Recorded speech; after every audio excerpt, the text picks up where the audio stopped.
Tell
my wife, Jenna, that I died free. Oh. Is he dead? You had a wife? He wants us to tell his wife that he died free. Oh. We don't know where his wife is. I think he said a while back where his wife and children right there. True. Yeah. I just think we can't remember. Oh my god. Well, right now, he's a piece of property, and we have to take him back to Mr. Rob Layton. So make him as comfortable as we can. Oh. Not like he's gonna say anything about it. Right? I don't particularly like the idea of treating this man who saved many of our lives this night as property. We bury him like any other man. Thank you, Caesar. Thank you. So you want to bury him? Bury him. Yes. Yes. He deserves He it. deserves it. A proper burial. Like any other free man. Well, I suppose that wouldn't be... I guess that wouldn't be breaking the rules too much. We're in a little cove here. We can row him ashore later on this morning and bury him on that headland up there. Alright. But we still have to explain to Mr. Rob Layton how this all happened when we get back to Abbasid, whenever that happens. I guess people everywhere wanted to be free. That's why my pa and my uncle and a whole bunch of other families set sail from Boston in 1770 to the great frontier to make a new life. They traded security for mud, bugs, and slugs. Ugh. Freedom came with the back-breaking labor on the newly settled land of Layton Plantation under the vengeful eye of Mr. Rob Layton, the great proprietor. By 1775, we knew all about the seasons. March brought a sea of mud, but April brought starvation. Our harvest of the previous fall was gone, and our credit to Mr. Rob Layton's store was overdrawn. The women were hollow-eyed, and the men were vicious. In the hungry time of April, anything could happen, and none of it was good. And it was at this lonely, hungry time that we got word that Mr. Rob Layton was planning a feast and an ox barn raising in his home in Abbasid. A feast. We could have flown all the way to the great house for the food, the music, and the chance to see our friends after that long winter of isolation. I wanted the chance to talk to my friend Susanna Beasley, but there was no time. Her strange old parents that run the public house for Mr. Rob Layton, and she had to work, so you know what? I joined right in. There was a pig roast and free rum for every man, woman, and child in the settlement. Susanna and her troublesome brother Stephen and I were almost run off our legs serving everyone. The men were working, but they were also drinking hard, and we knew there would be fights breaking out very, very soon. When we heard the shouts, we all ran outside to see the fights. After being cooped up all winter, a fight can be very entertaining. But then I saw the men were running towards the dock, and my first thought was Indians, but then I heard the shouts. The Swallow has returned. The Swallow was the personal ship of the Layton family, and whenever it arrived in a Bassac from Boston, it brought supplies, news, and sometimes new people. We all ran down to the docks as quick as a wink to get the news. The first one off the Swallow was Pliny, the personal slave of the Layton family in Boston, and the father of Caesar, Mr. Rob Layton's personal slave. Pliny walked towards the great house with great dignity, looking neither right nor left, as though we were dirt on the ground. In his hand was a letter that someone said had the Layton family seal on it. On the deck was little Makepeace Colby, the son of the captain of the Swallow. He was just bursting with news. I could see it all the way from the shore. Rum, grub, and news all in one day. Surely April could not be so bad after all. Of course, we had to know what was in the letter, didn't we? And that's how we ended up stealing those cannons from Fort Pownall, just across the river.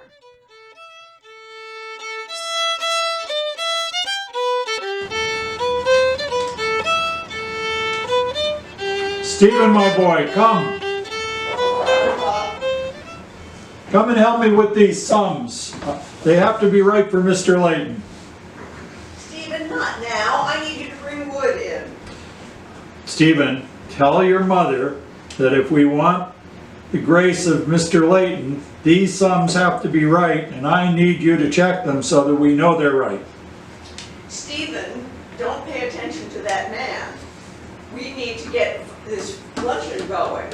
I need you to get wood in so that I can start making the meal. Son, mind your father. These sums and Mr. Layton's grace is what provides us a home and hearth and food and safety. Help me with these sums. Stephen, I need your help here. No, if your sister Susanna hadn't left, then we wouldn't be in this trouble. But that man, he said she could go away for overnight, and now she's been 4 days, and now I have no one to help me, and I'm working my fingers to the bone. Tell them that to that man. Son, you can help your mother later. These sums must be done, must be right, and I need your ability to check the sums to make them right. We've made sure you've been well educated. Now bring your help to these sums for our family's well-being. And do this now. Stephen, tell that man that if he ever wants to have anything to eat, he has to make it possible for me to cook. Now someone's at the door. And the sums and Mr. Layton make sure we have food to eat. Let's do the sums, boy. I know it's been 4 days. That man told my Susanna that he could go somewhere, and I don't know what to do. I think we have to go talk to Mr. Layton. That seems like a very good idea. He might be able to do something. Well, he's responsible for this. I don't know how they could have been gone so long. I think Mrs. White's children are right? Yes, why don't we get Mrs. White, and then the three of us will go over. Stephen, come, we need you to fetch Mrs. White. Yes, Mom.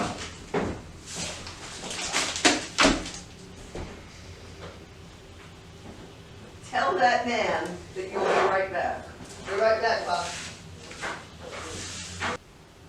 I'll just We'll look have out. to see where he is. Oh, they're right here. Come in. Mrs. Beasley. Mrs. Yes. Weiss, where are the children? I have no idea. idea. My son, where is he? I have I no, haven't seen him for days. no, it's been 4 days. 4 days since they've been gone. And, tell your father, it's been 4 days since they've been gone, and I'm very worried. Unacceptable. We need to find them. Right, we need to go see Mr. Layton and tell him what our problem is, and get him to do something. He's, after all, the great proprietor.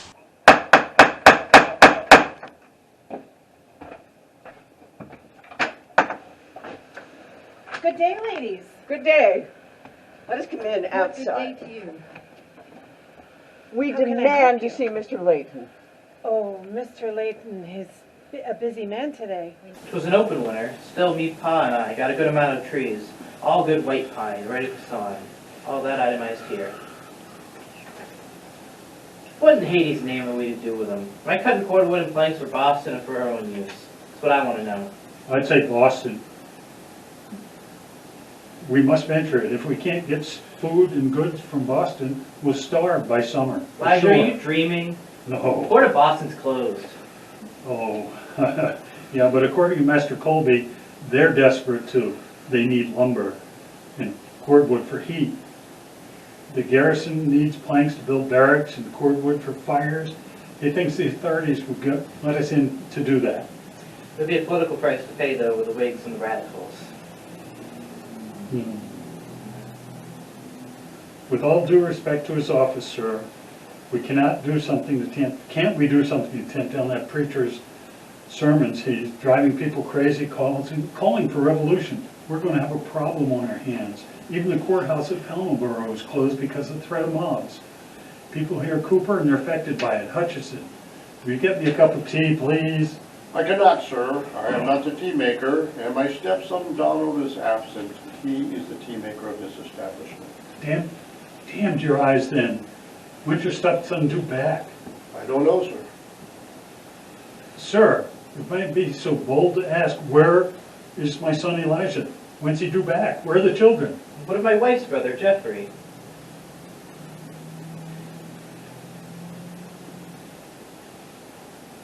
True. May hire on your crew and commence sawing, both cordwood and planks. Plan to write to my father and get the latest intelligence. We have time to make a decision. We must not get distracted. Excuse me, sir. There is a delegation of ladies that are here to see you, and I must say they are very determined. Let them in. Very good, sir.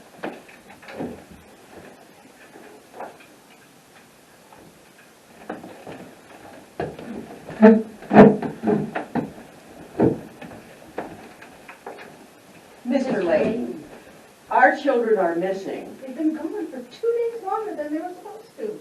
And we hold you responsible for this. They were supposed to be having some sort of gathering or picnic or party. I need my Susanna back at the tavern right now. I'm worried about her. And my Donald, he is not one to be gone like this. We hold you responsible, Mr. Layton. Mr. Layton? Yeah, please, Mr. Layton. It's gone on right. We're begging of you, Mr. Layton. Tell us where they are. I share your concern for the welfare of the children. Have no fear. I merely allowed them to go with Master Colby on the Swallow to deliver supplies up to Fletcher's Landing. My slave, Caesar, is with them to watch over them. I did expect him back by Tuesday, but Makepeace Colby is an experienced mariner. I am not concerned, and neither should you be. You left our children in the care of your slave? Anything could Is he happen. responsible? This is not proper.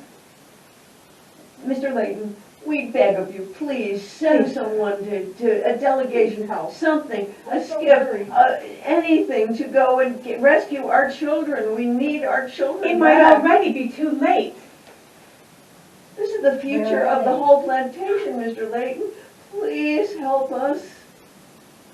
I'll see who's available, and I'll have them send out a search party. Thank you, Thank you very much, Mr. Layton.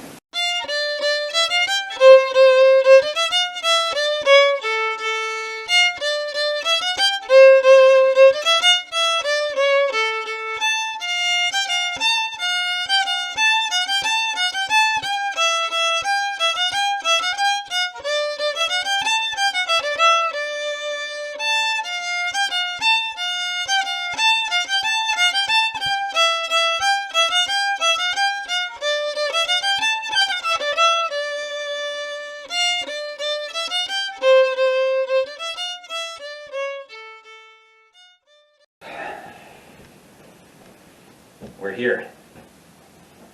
How could you two possibly allow my property to be destroyed? I'm sorry, you're going to have to be a little more specific than that. We got you 2 cannons and 4 muskets. Caesar is valuable to me. He saved our lives. If it wasn't for him, one of us probably wouldn't be here today. If you had anything I wanted, I would sue you both. You were to illegally squat on my land. See, not that this was an entire party of children. Illegally squat on your land? I worked for you for years on the promise that you would give me some of that land and a new suit. But I don't have either of those, and I'm still running errands for you. When does this line of your property begin and end? Are we your property? Not to mention what was in it for us. How come... Enter. Excuse me, sir. Pliny would like to know the whereabouts of his son Caesar. You tell Pliny that Caesar is dead and buried in an unmarked grave. A great loss, of course. He didn't even bother grabbing his shoes. Express my sympathy and whatnot. Make something up. Tell Pliny that I am expecting him to be ready to take letters to my father in Boston when the Swallow sails on tomorrow's tide. That is the highest priority. Very well, sir.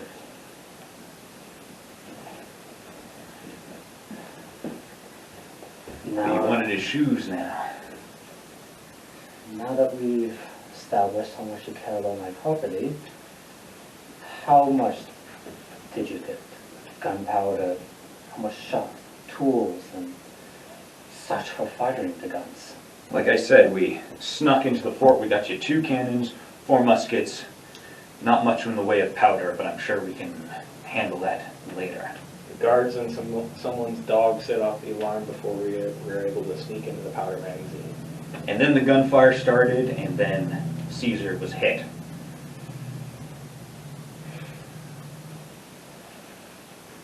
Anyone? Enter.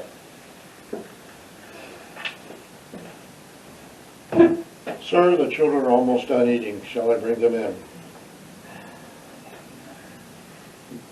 Yes. Of course. They will stay there until I'm ready to speak with them. And Hutchinson, no listening at the keyhole when I'm having a meeting. Yes, sir. You know how much that annoys me. Yes, sir.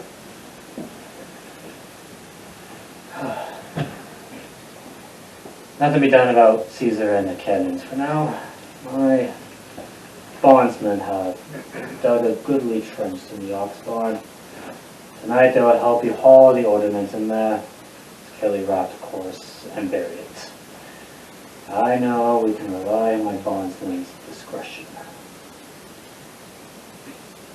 It'll be nice to finally be done with this whole mess and be done with you, rotten Rob Layton.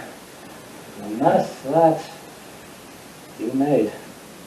Could have been done a lot cleaner, but that's what I get for hiring a bunch of woodsmen. By the way, speaking of hiring, what's our payment? You haven't mentioned hide nor hair of it since we began this whole operation for you. Well, see how actually successful you were at. See if those cannons can remain hidden long enough and the regulars who scurry off and bother somewhere else. Tomorrow, you two will scout out to the river, serve the fort, and report back when you see any of the king's ship arrive. When they do, then we will know if the colonel will inform them that we most likely took the cannons. In the meantime, the fewer that know about this, the better. I can agree with that. That makes sense. We'll get some food and send the children in to see me. Well, let's finally get some grub.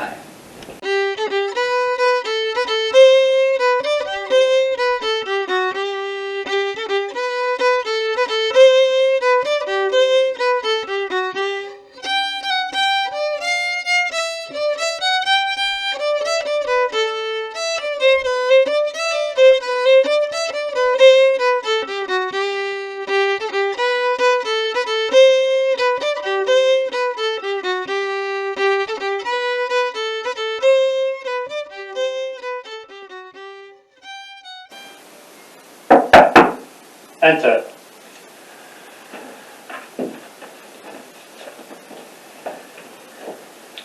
The children, sir. Come in.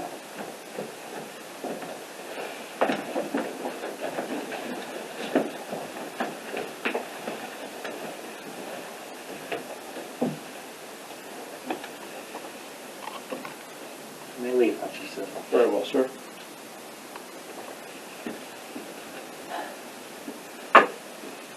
So, how does it go? It went as planned for the most part, sir. We got 2 cannons, well, that was our goal, and we got 4 muskets out of it. Granted, we did lose one. Ah, yes. Susan. What happened? Robbie was going getting his sister, Frusha, while Caesar stopped him. He got shot in the process. We died a hero, protecting our lives. So, and that is not a death you'll, it's not a chance you're willing to waste, right? No, sir. No, sir. Excellent. Of course, however, I am disappointed. But now you may go rejoin your families. But let us understand.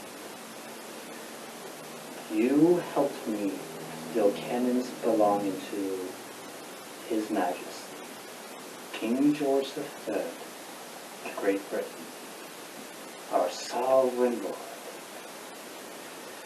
There's a very serious crime.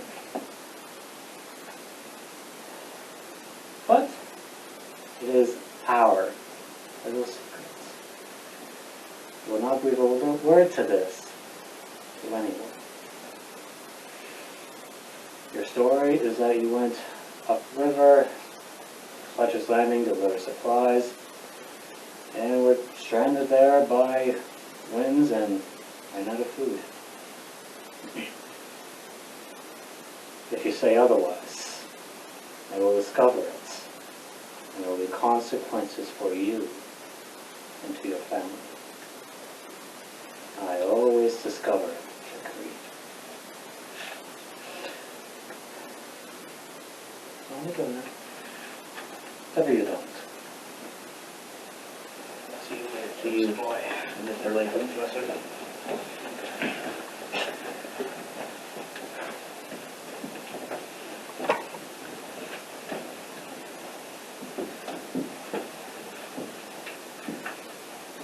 wise.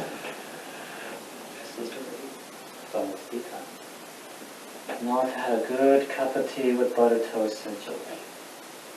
I'll have it now. Oh, and send Hutchinson this evening.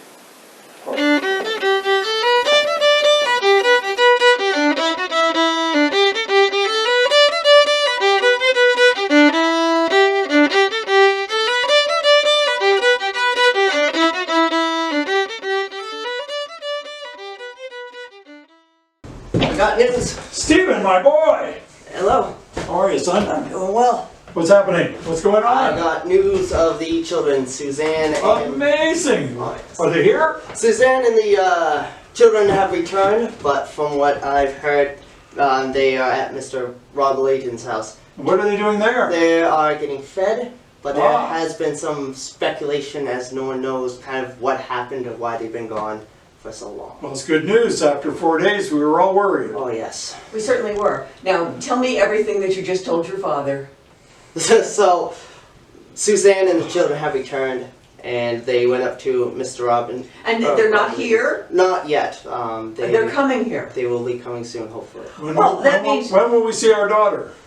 As soon as they arrive. All As right. soon as possible. And they'll all be hungry, so we'll need to feed them. They've been fed at Rob Layton's house, so Mr. Rob Layton's house. Mr. Rob Layton has kept our children when we've been so anxious to see them? I am unsure. I just heard they have returned. Like I said, there's been some speculation as no one's kind of understood what happened, so. Welcome. Mrs. Beasley? Our children are back. That's what we Mr. heard. Layton has them. It's about time. It's about time. I'm so anxious to see Susanna again. They're getting something to eat right now. They'll be here shortly. Well, Why don't we go into the other room and be prepared to welcome Why you? don't we all have a tot of rum to celebrate? Oh, that sounds good. I'm cold. Your mother has finally one good idea. Yes, Bob. Finally. Stephen, we need to be giving a small tot of Welcome rum. all. Welcome. Welcome to the town. Yes. No, small tot, not too much, but we'll allow Mr. Rob Layton to pay for this. Daughter, welcome. Come in. Children, come in. Start and help your brother.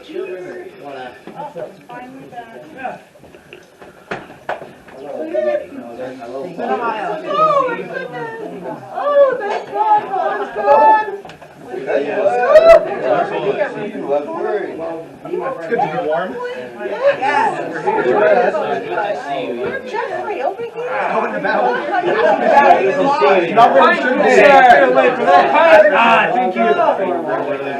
Thank you. Attention everyone, I have an announcement. Master Rob Layton, conscious that divine providence answered his prayers for your families and has delivered the children to the settlement back to their homes and families, and of the great dearth and suffering that we are experiencing through the want of many necessities, he has declared that he will sponsor a feast and celebration this coming Saturday for all inhabitants of his plantation, and that on Sunday, a service of thanksgiving will be especially held to thank God in his awful majesty for delivering our children safely to us.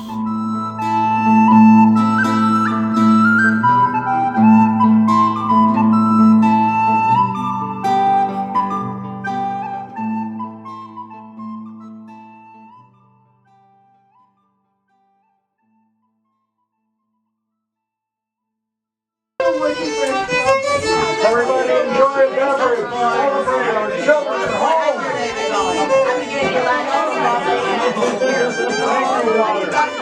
Thank you, daughter. Our guests. Mr. Layton. Thank you, daughter.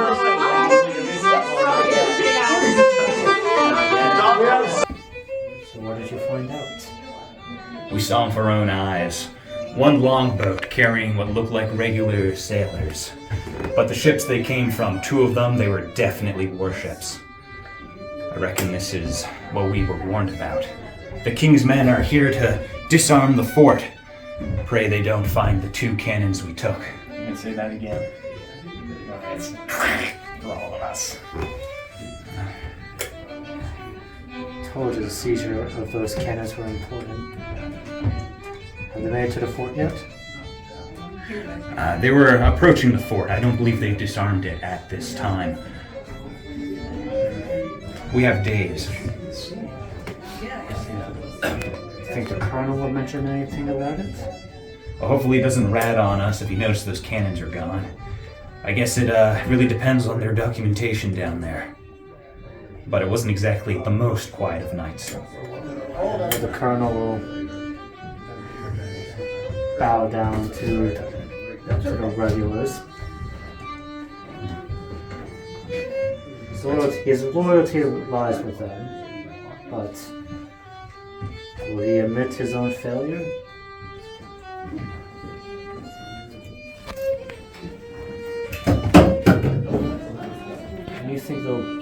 When do you think they'll be here? As I said, a matter of days. Do you think we can keep everyone here for that long? If we greet them with a formidable force, it might just scare them off. Sounds like they're enjoying themselves out there.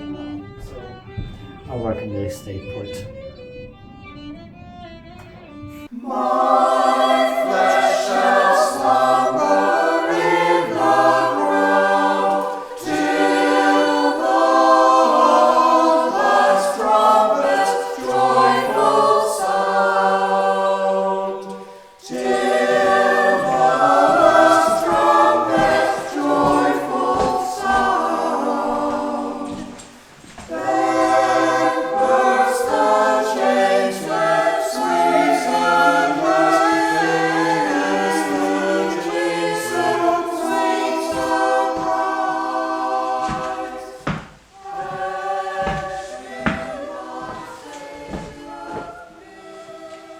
morning, Mr. Rob Layton. Brethren, my text today is Exodus chapter 8, verse 1. And the Lord spake unto Moses, Go unto Pharaoh, and say unto him, Thus saith the Lord, Let my people go, so that they may serve me. My brethren, hear the word of the Lord in our time.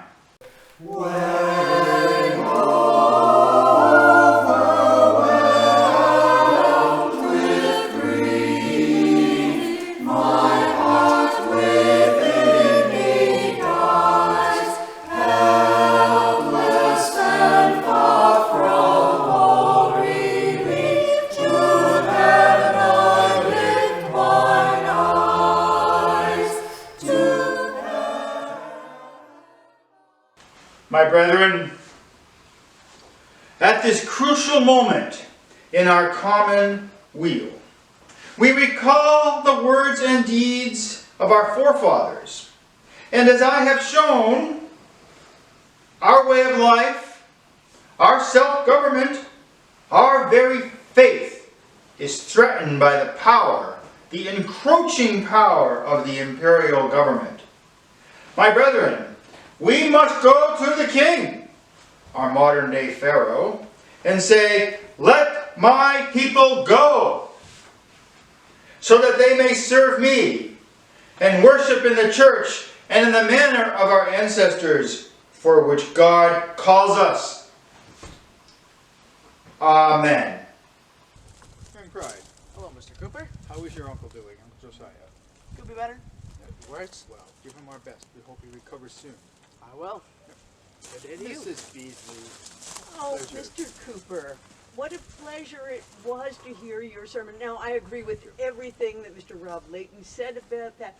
Who knew that there was so much to say about cucumbers in the good book? Back then, well, I would have made a big batch of pickles, you know, would have. and then we could and have here, taken and them here all. is young Elijah Pride. So good to see you, Mrs. Yes. Yeah. But remember, Young Pride. pickles. Mr. Cooper. So I know that last Sunday there were some extenuating circumstances when you couldn't be with me. Indeed. But this Sunday, today, I don't see any problems, do you? I do not. So we'll see you at 3 o'clock and we'll begin our study of Pilgrim's Progress. But, Mr. Cooper, I would like, I know you'll excuse, you'll give some sort of dispensation or something for these boys. I want them to go out and get some seagull eggs because I've just had this hankering for gingerbread. And I will make some gingerbread and then they can bring it over to you when they come to visit you for your lessons.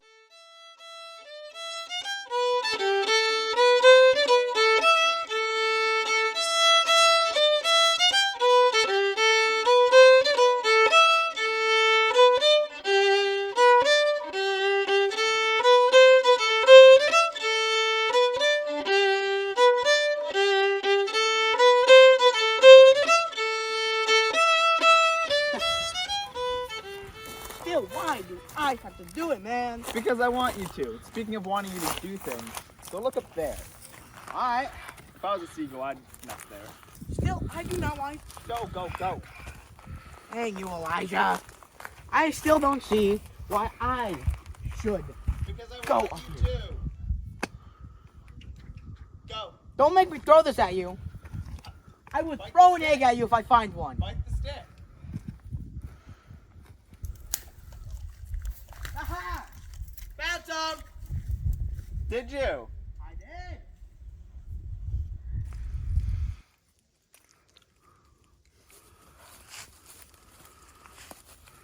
Go back down now, but still, why do you have to make me do all the work? Well, it's done already. Get over yourself, Aaron. Are you serious right now? I'm very serious. Are you actually serious? Very serious. Serious? Get out of here. What is that? You hit me with an egg. I did. What's your opinion on that? We're supposed to bring those eggs back, you buffoon. You're the one who tipped me off, huh? We still got 3 more. 3 more? She probably needed 4. Want me to do it again? No, so we'll only have 2.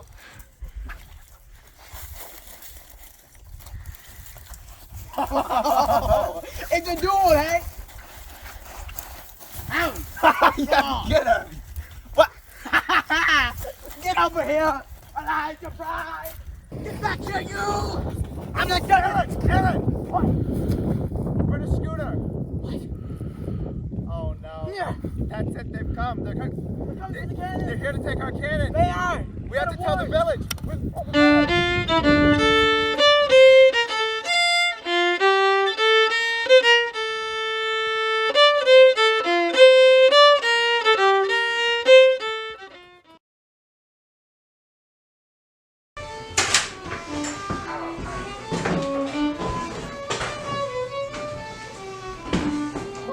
Come this way, please. Welcome. Please go have a seat. Welcome.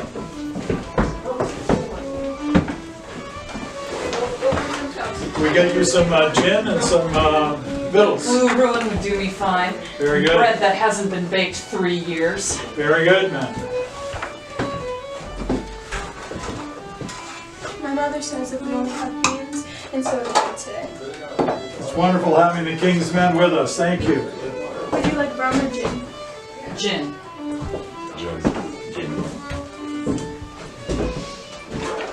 Feels good to be off that boat. I can still feel the land going up and down and up and down. Go in and see if you can help your sister with our fine guests. All right. You guys need any open anything in here? We do very well here. Just making sure. Proud to have you, and my daughter and my son are pleased to serve you, so let them know anything you need. Fine son and a fine daughter. Thank you. So, what do we think of Maine? You gentlemen have everything that you need? Is there anything you need from me? People here are very attentive. We have, let's see, we have beans today and bread, soda bread that we can offer you. It's such a pleasure to have you here with us. The king thanks you for your attention to his men. We will take anything you have to offer. Oh, thank you so much. Thank you. Hey man, why don't you grab 2 drinks for me and my buddy in my hair? I got 3. Actually, better get 4. I can lost here. Cheers here. We'll grab one of these. Grab that one, Francis.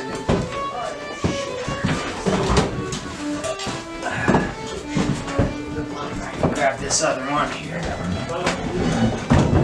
So what brings the King's men here? We come with the ships. We are here to collect the cannons from the fort. Ah, interesting. You taking all the cannons? Just a few of the cannons? Don't we need some of those? Got some right here if anyone needs it. Do you need it? Fair point. But what happens when you leave? What do you need to fear? What do we need to fear? What do you need to fear? Well, we've got the natives to fear. If they come out swinging, we're gonna want some cannons with us, won't we? And cannons are effective against native men. Oh, sure. I mean, it's you got a big old hole in you. There's not much you can do when it comes to attacking the settlements here. A lot of folks around here think I'm some kind of backwoods philosopher. And maybe they're right, maybe not. I do spend a lot of time there. But the way I see it is that there are 4 kinds of men in this world, and with them, 4 different kinds of freedom.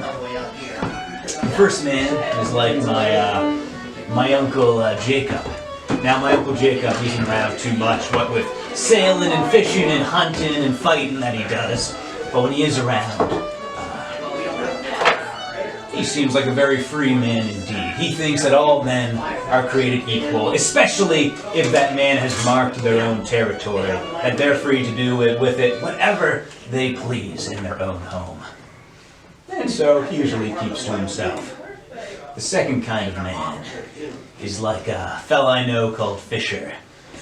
Now, Fisher, he thinks freedom comes from being able to flaunt your power over others. He does a lot of trade with the natives here, and he always, when they come with their pelts and trinkets and things they've hunted down, he always gives them half the molasses he's agreed to them, half the supplies.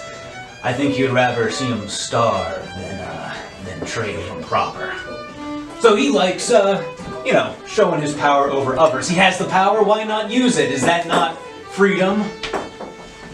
There's another man. There's two more, in fact. The third one is like rotten Rob Layton. Hope you never get to meet him. I've done work for him, and he and I were like mosquitoes, always up each other's noses. Now, Rob's kind of similar. He thinks he has more freedom than other people simply because he's a higher class than they are, that he's more equal than they are. Now, the fourth kind of man is like myself. I'm a freedom-loving man. I think along with freedom comes a bit of responsibility. You have power to do as you want, but if you rule by fear, or by greed, or by just keeping to yourself, you don't exactly ensure other folks are equal now, are you? So I think freedom comes from responsibility. Being able to do what you want, but also, being your own person. I think once everyone realizes that, you might be heading towards a better nation. We have responsibilities of our own. We are responsible to our comrades, to our brothers in the Navy. We have a responsibility to our fellow Britons to keep them safe from France, from the Netherlands, those Dutch, the Swedes even. The Swedes can't be trusted. Ah, the Swedes, yes. We have a duty to our king. That is the paramount duty that any man of this nation can have. And he has a duty to God. Well, I'm glad you're responsible. Enter.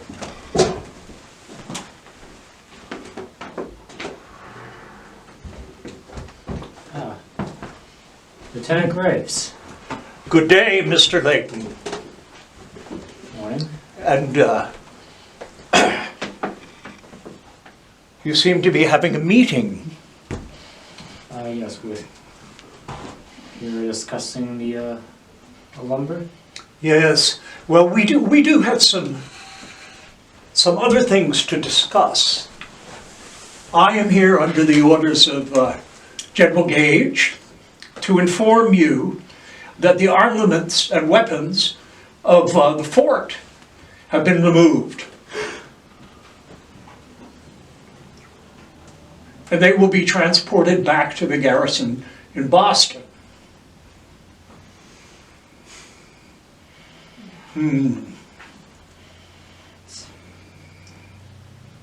Mr. Layton, can I speak to you privately? There is another matter that has more immediate effect on you and your town. Yes, of course. Excuse me, gentlemen. Excuse us.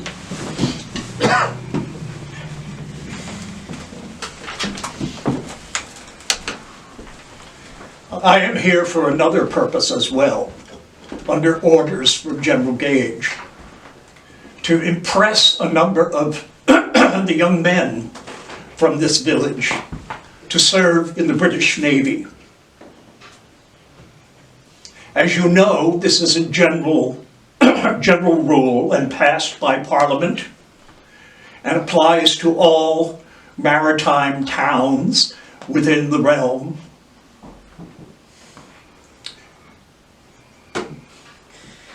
You must not understand, we're a small plantation. Oh, I understand. And I understand that this is a serious inconvenience. Nevertheless, I have my orders, and we will be taking a number of your men with us when we leave later today. People here are almost as valuable as a resource as the food we eat. This is robbery, pilferage. Oh, it is, but I have my orders, and I intend to follow them. My bondsman.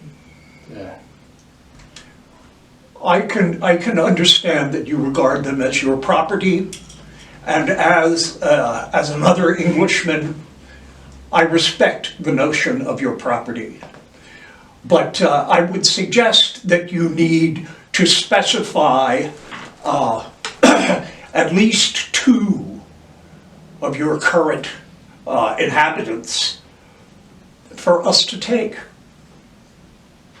Do you have a suggestion on how we might proceed?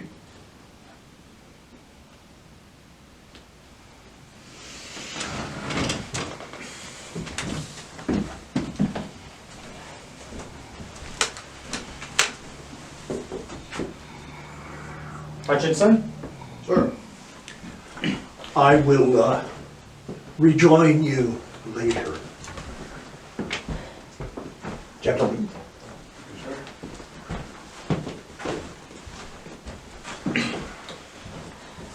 Lieutenant Graves have informed me that 2 of the young men here shall be... He's looking to impress them. And take them when he leaves later today.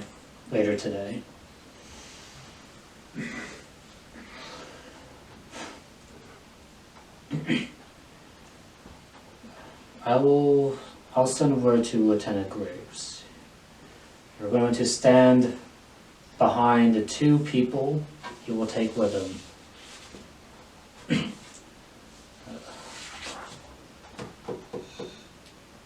As for who, though?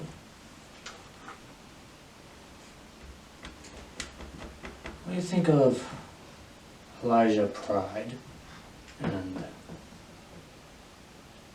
Stephen Beasley? Good choice, sir. It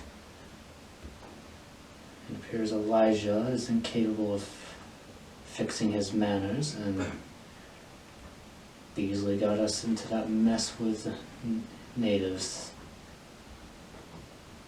Yes. Hutchinson, make an announcement to everyone. I'll meet at the tavern later. Yes, sir. You may leave. Sir.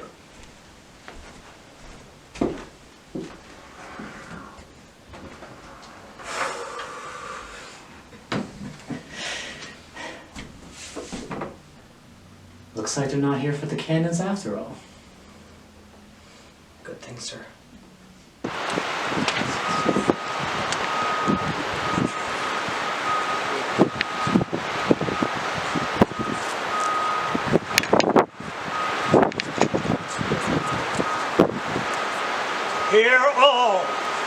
Hear all.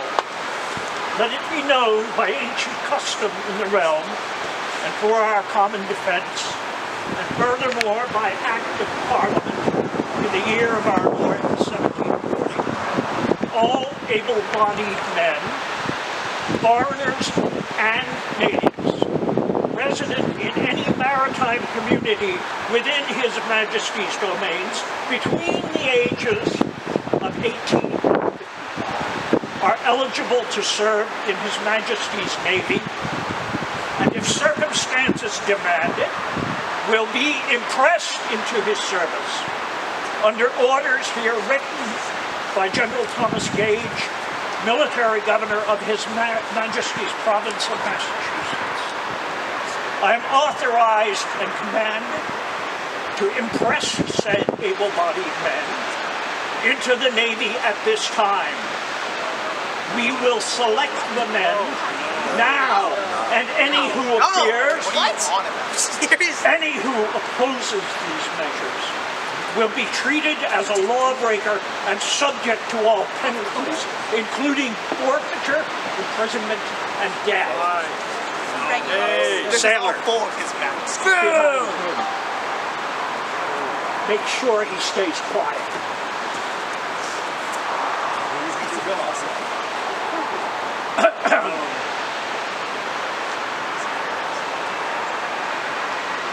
Any others strike your fancy? This is, yes, I think so.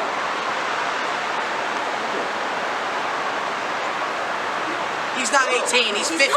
He's 15. I like the story. He's 15! Sad. He's 15! Just what you said! 18 and 55! Not 15! It's 15!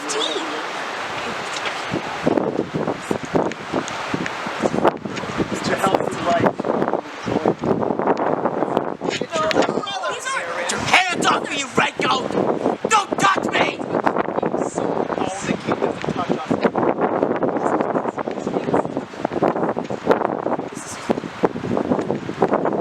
You are dismissed.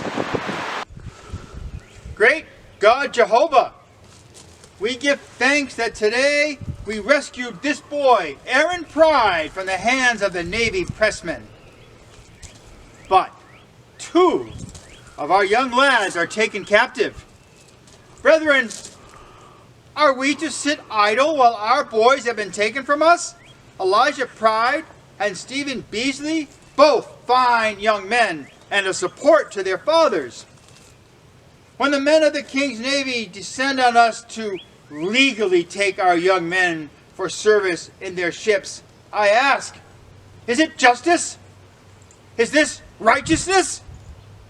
They disarm our fort, taking away our precious cannons that protect the frontier from those who would destroy our homes. They supplant the church of our fathers with their own priests and bishops. They close the port of Boston, bringing starvation and want to our settlements. And they steal our young men like pirates. Is this government? No, it is tyranny. They have pushed us too far. Now is the time. Now is the hour.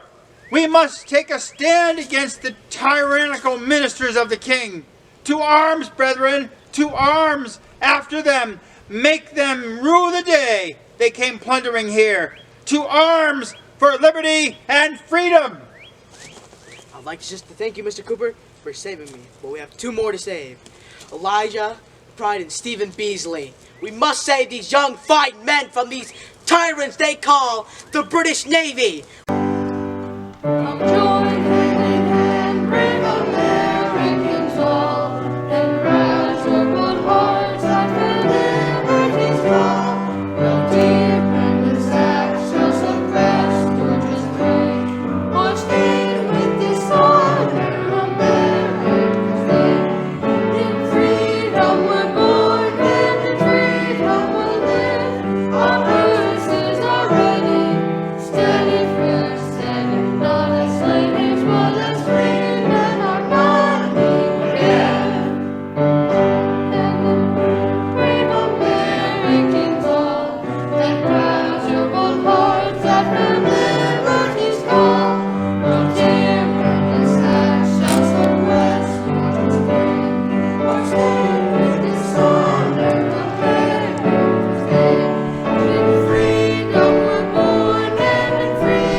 Take these men to the boats.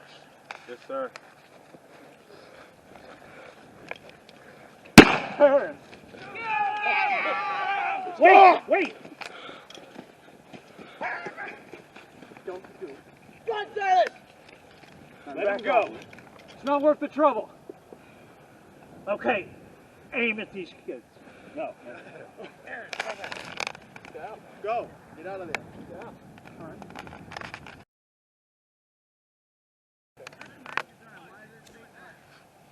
Three days later, another cannon hunting expedition finally struck the spark that ignited this war. Boston went under siege by a newly raised provincial army. News reached us the 26th of April here on the eastern frontier. A meeting was called on the 1st of May to discuss the circular letter from Dr. Warren, leader of the Provincial Congress. He called for us all to rally as patriots and seek to enlist men to fight for our country. I say it now, our new country. Ezra Grace enlisted from our plantation. I myself spoke strongly for the need to take arms to resist tyranny. Before all this happened, I was known as a moderate, but they took my son, my oldest son, Stephen. I heard that he escaped from them in the Battle of Chelsea's Creek and joined the provincial army outside of Boston. We then heard in August that he died of the camp fever.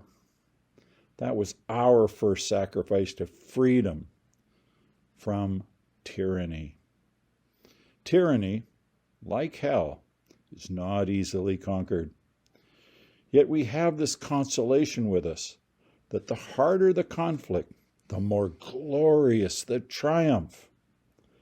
What we obtain too cheap, we esteem too lightly. It is dearness only that gives everything its value. Heaven knows how to put a proper price upon its goods, and it would be strange indeed if so celestial an article as freedom should not be highly rated.